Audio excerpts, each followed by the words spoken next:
Welcome to Hairy Steve's workshop.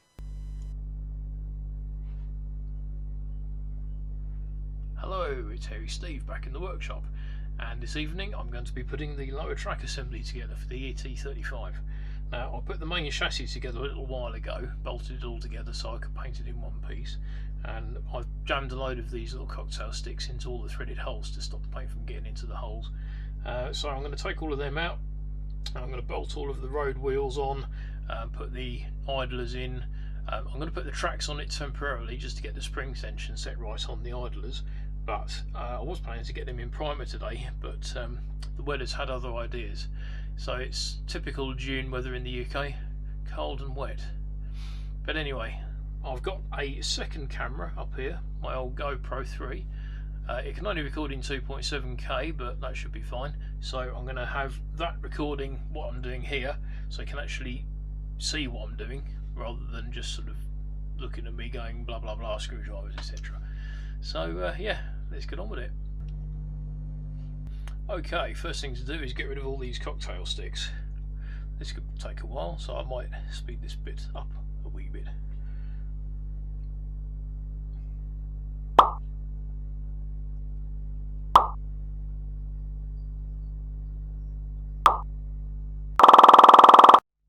Right, that's all the cocktail sticks out.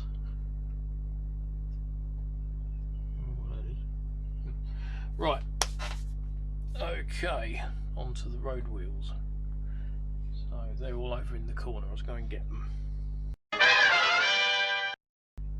So that's all the road wheels and the two idlers and the forks that hold the idlers in place. And they've all got these 3D printed bungs in either end, which I made a little while ago to stop the paint getting into the wheels. So let's see how well that's worked. In theory, I shouldn't have to scrape any paint out of any of these before I put the bearings in, so that'll be good.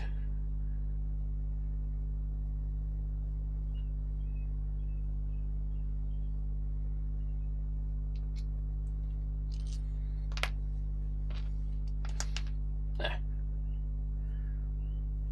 Spot on.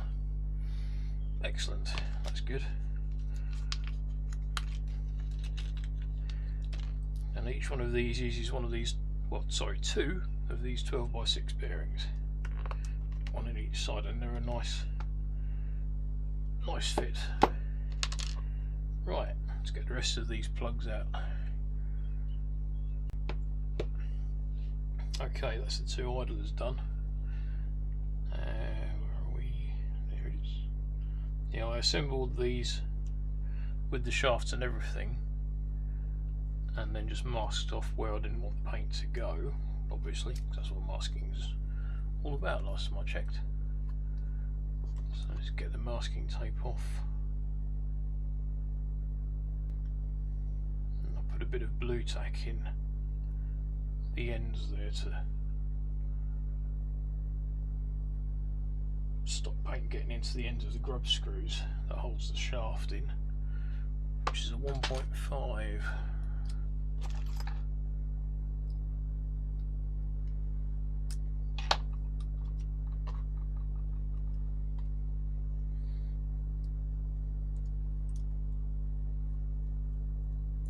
Long old grub screws, these. Ugh. And I've dropped it on the floor. Oh, where'd that go? Found it. Panic over.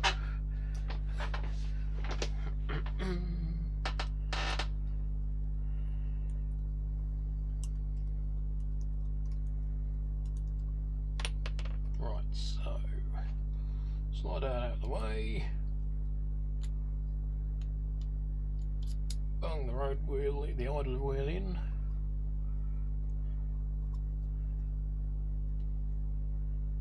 Line it all back up and tighten the grub screw back down.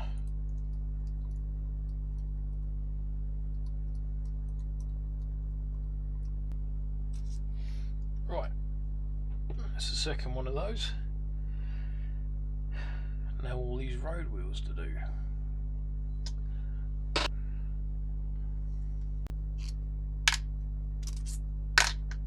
Yep.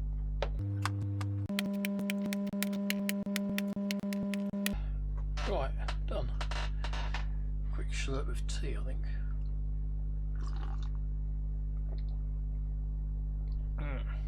Right.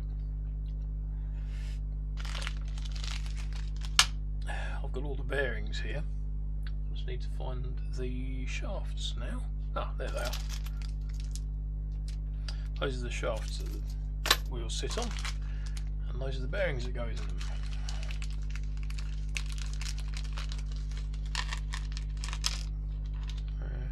9x4, bit of an odd size, but there we go.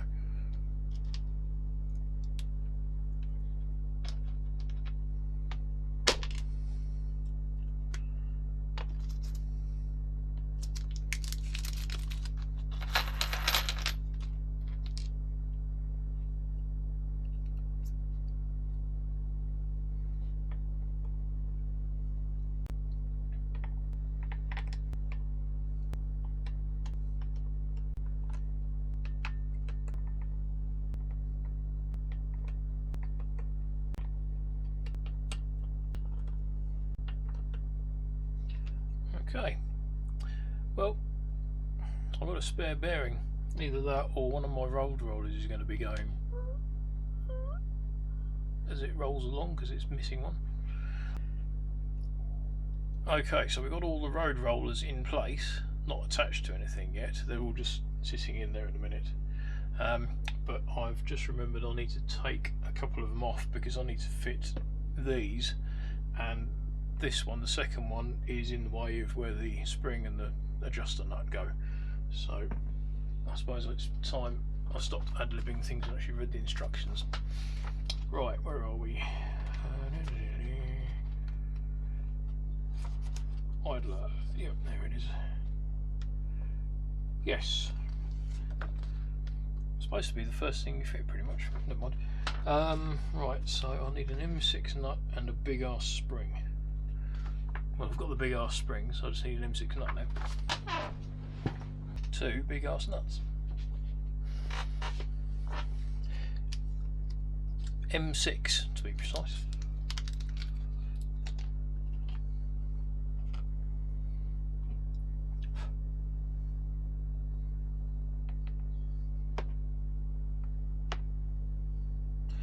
Springs.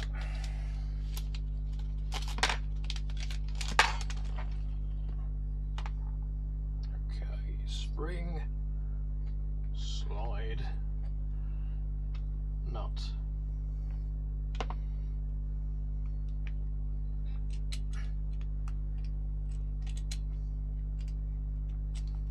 Christ, this is going to be tricky.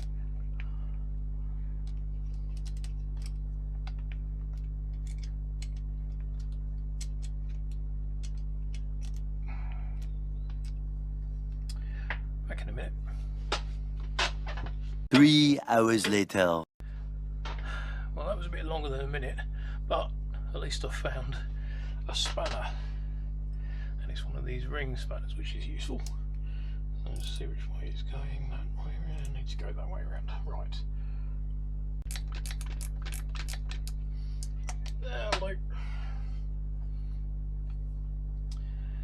Hello. And the other side.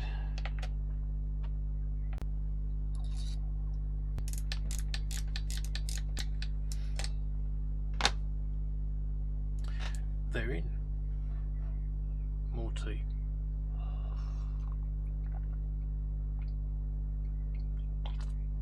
Ah.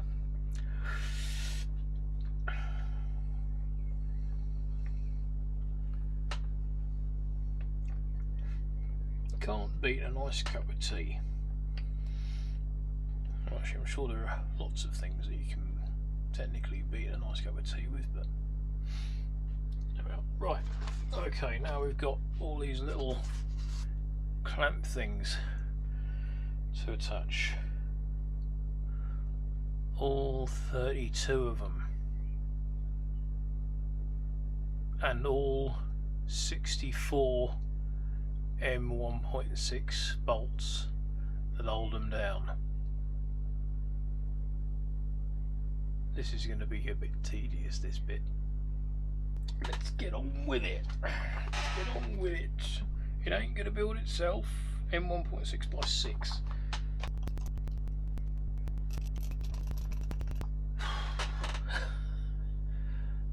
One side down. 40.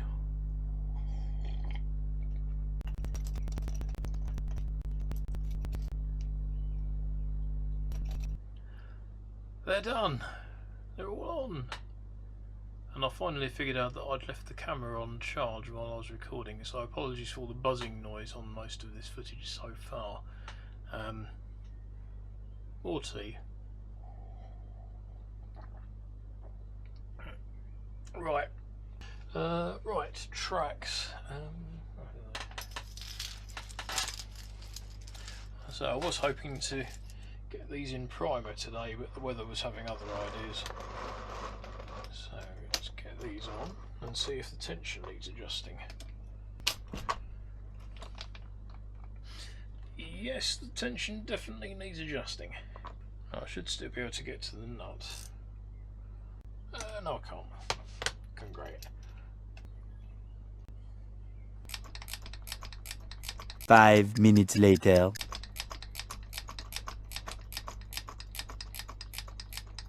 Twenty minutes later.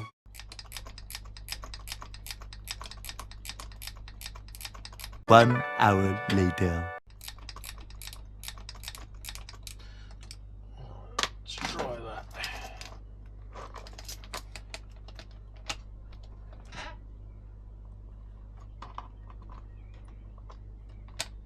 Not too bad. A little bit more.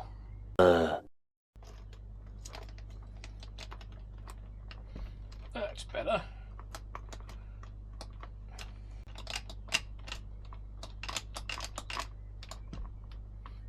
Yeah, I want them to be slightly baggy so they hang under their own weight, rather than being as tight as a rubber band or anything like that, but I think that will probably do.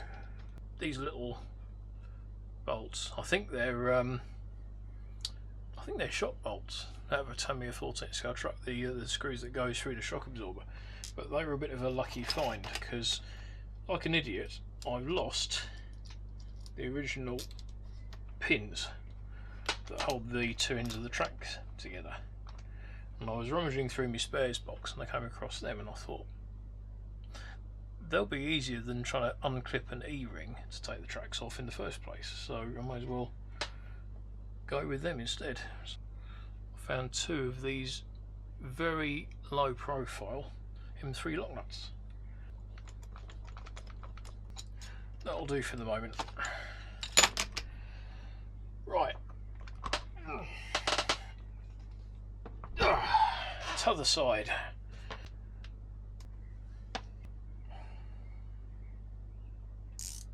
No, that way around. Later. Right.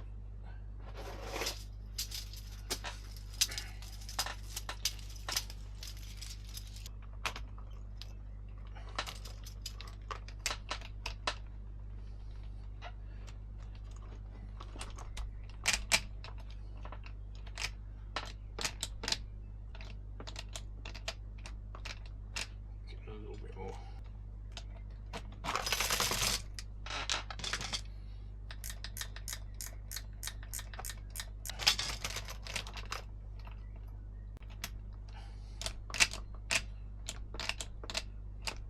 Feels about the same. Right. One's on.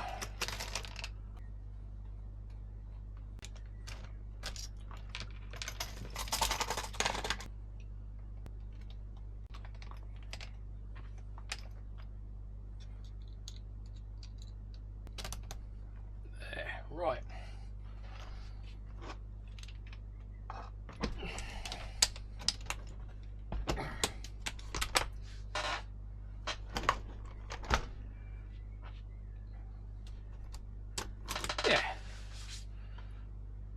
happy with that. Cheers.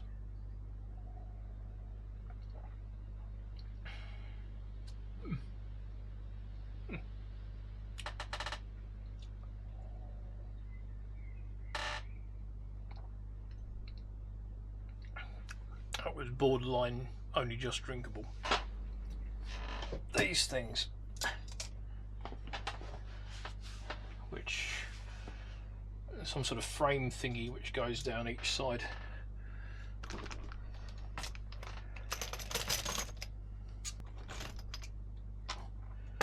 Definitely going to need the instructions for this bit. 2x4 times 28. Right.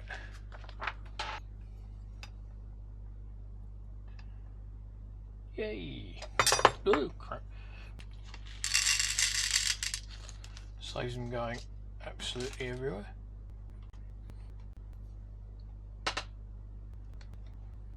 Tell you what, it does make me wonder why I went to all the effort of printing all those plugs for the wheels and then spraying them all with primer and then spraying them all black when you can't see them. Because these things completely hide the road wheels. So if you're building one of these, don't bother painting the wheels. Well, paint that one and that one, but don't paint any of them. Actually, I'm going to do them the other way around. I'm going to do that one first because I was going to say I can get to it a bit more easily, but actually I can't. But never mind, it doesn't make any difference. It's there now. Last one. Right, that's those bits on, and I don't know if you can tell, it's 9:10. You probably can't tell that it's getting dark outside because of my super duper lamp up here, which I did a video on last week, so I'll link that up there somewhere, over there, I don't know, somewhere on the screen. If you're interested, go and have a look. It's a bloody good lamp. There we are. And these, whatever they are, just need to, because I glued these onto a couple of cocktail sticks to paint them. I just need to get rid of the glue. This will be on the back, so you won't see it.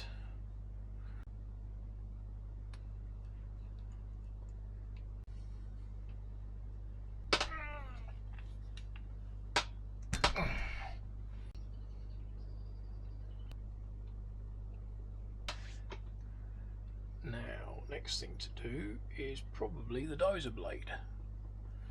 Right, so this is the bracket that holds the dozer blade on. And I've bunged up all the holes with bits of wood and cocktail sticks and all sorts of stuff. Stop the paint going in where it shouldn't.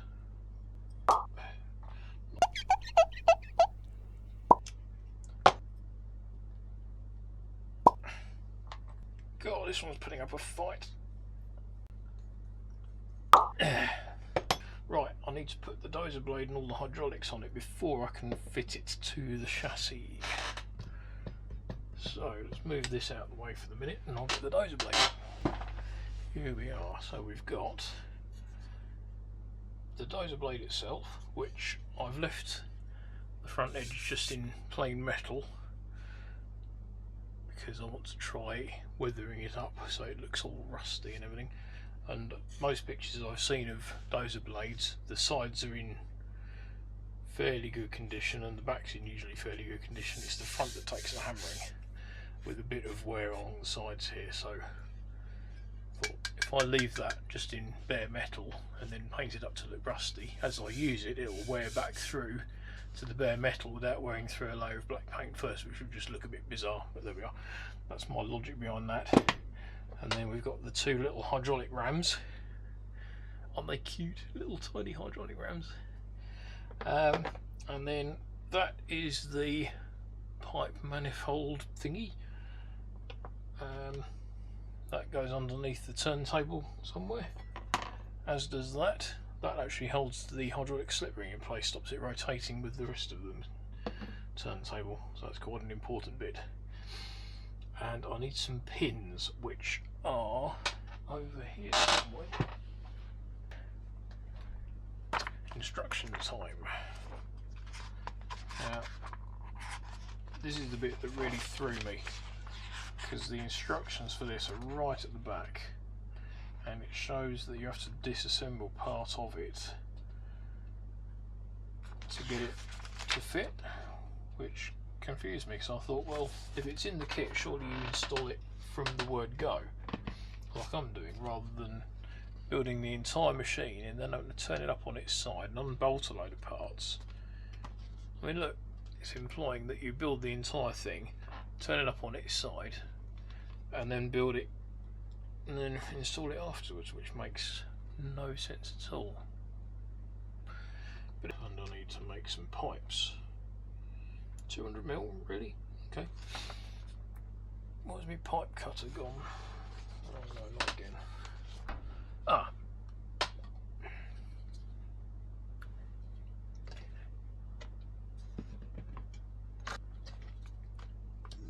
$200mm.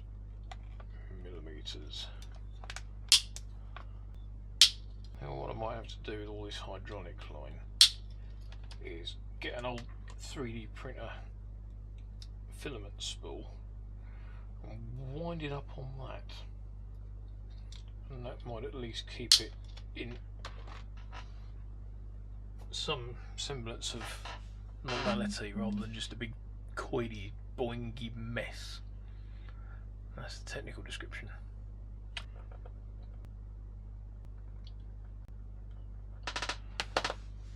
Four.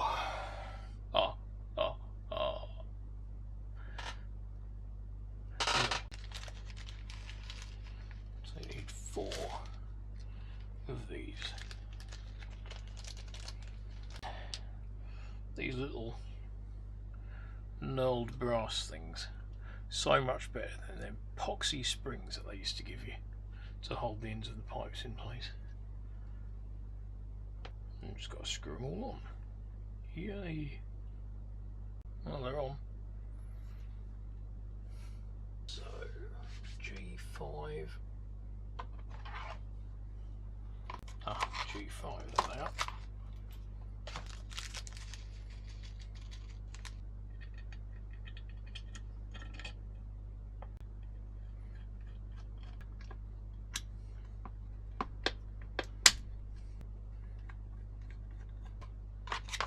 C61 and D4.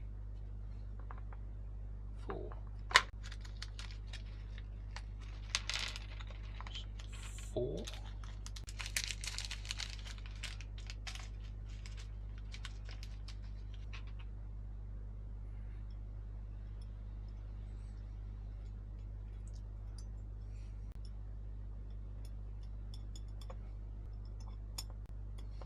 How do I mask those holes up? Flipping hell.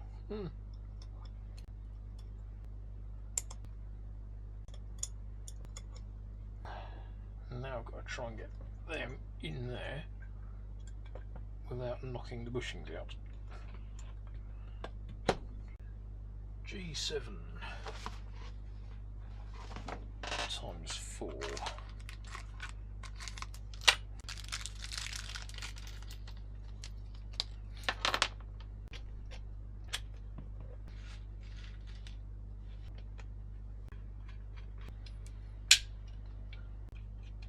This one should. Yeah, look at that. There. There's still oil in them. And there's less oil in them now.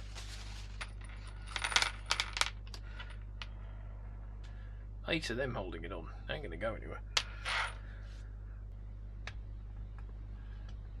There we are. Big Allen key.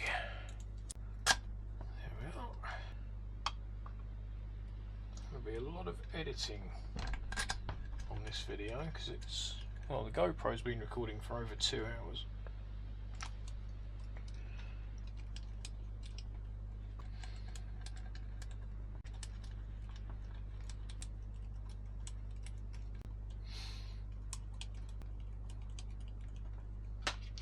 take all the masking tape off the bottom of here, don't need it anymore.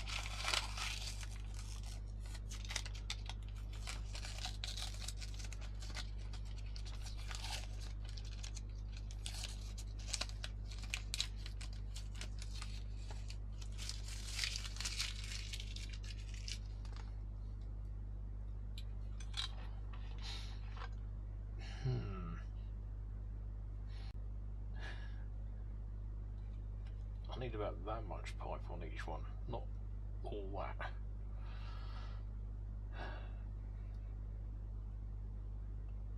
Sake. Plus it's this horrible hard stuff.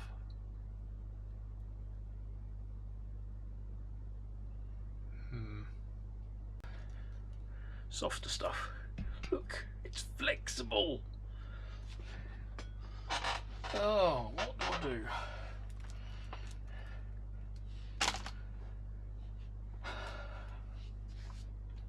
Where's I've bolted that on now?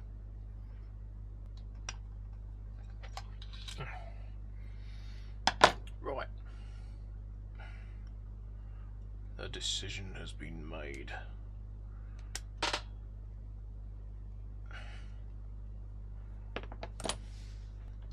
Flipping hell, this thing keeps getting heavier and heavier.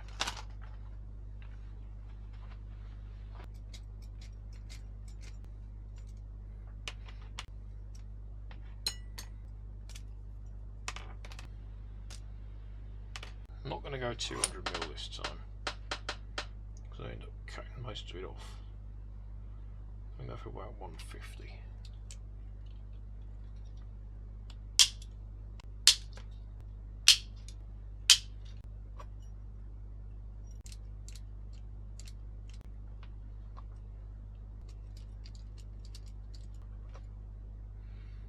So much easier than the other one.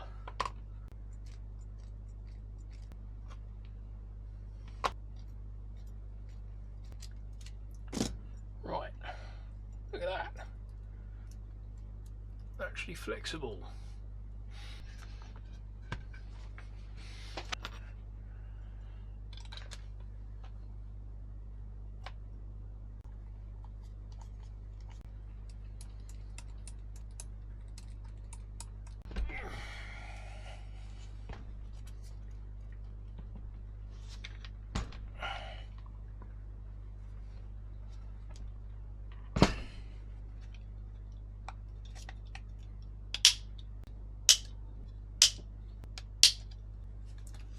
I forgot that comes off.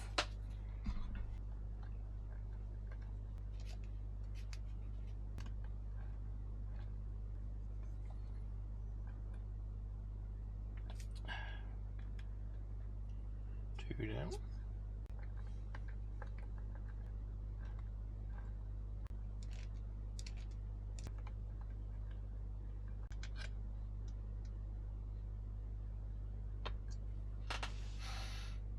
There, the dozer blade is on. I suppose I better whack the tracks back on and we'll see what it looks like.